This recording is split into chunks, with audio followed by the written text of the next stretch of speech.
morning, this is Lisbeth, ang medtech niyong Lipenya. So today, ang ating pag-uusapan naman ay tungkol sa urinalysis.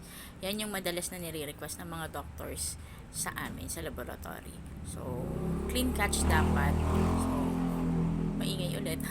Clean catch siya dapat. Yung unang lalabas na ihe, hindi isasama. Yung panggitna. Then, yung huli na lalabas, hindi rin isasama. So, yun yung, yun yung midstream catch. Clean catch. So, ang tinetest dyan, yung sugar. May deep strip. Ang indicator doon, pag-apat lang. Protein, specific gravity, pH, tsaka sugar.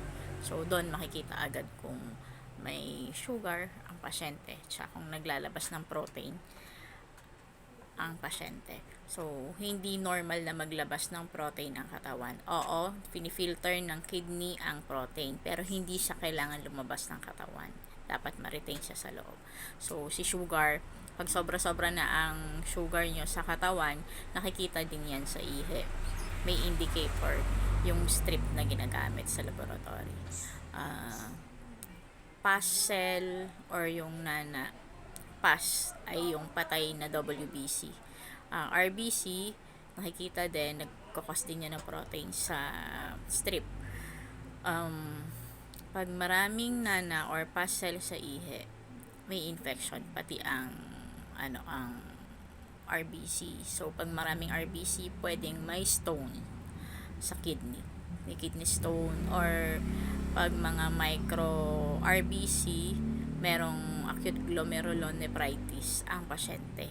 Ang kulay ng ihe ng may AGN ay amber color.